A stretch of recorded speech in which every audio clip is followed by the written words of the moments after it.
Hey there, I'm Daisy Whitney, and this is the New Media Minute presented by NAPI. This episode is sponsored by Digital Smiths. You can learn all about that company's advanced digital media tools at digitalsmiths.com, and it is also sponsored by The Platform, a media publishing system used by cable companies, mobile companies, and video sites at theplatform.com. So this week, I am pleased to bring you an exclusive interview with a head of AOL Video.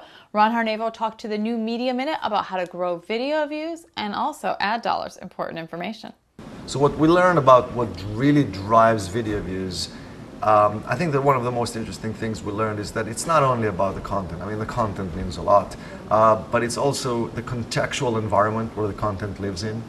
Meaning that, you know, if you have the right video on Hurricane Irene and you place it in the East Coast, then people would watch it. So that's kind of like well known in the marketplace. It's a lot about content. But one of the other things that we learned, which is really interesting, is that the placement of the video within the page matters a lot. And since we syndicate content to so many sites and our own sites, we understand that what is the meaning of being above the fold? What is the meaning of being on the right rail or on the mid rail? What is the meaning of having a good thumbnail versus a bad thumbnail if you want people to click on it? And I think that a lot of people are very content centric, but the placement of a video within a page is also a huge component on how people watch video online. 3 main tips I can give to sales forces, you know, across the internet if you really want to start selling your own video content and make a good amount of revenues. The first one would be content. Don't compromise on content. We see a lot of publishers and a lot of people that are just trying to create scale by taking UGC content and other stuff. It doesn't work. You need to have a really good library. But it's not only about the content.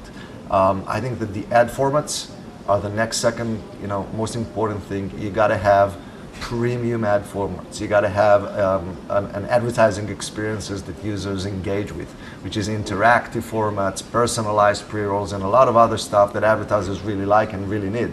And then the third thing I would say is understand the data. You have a lot of content, you have a lot of views, you got to understand your demos, you got to support behavioral targeting, you got to support data targeting. I think that the mix of great content, a big library and scale with unique formats and good visibility into your library would bring you the highest CPMs that really exist in the industry. So there you go. Friend me up on Facebook or follow me on Twitter, and there'll be more next week.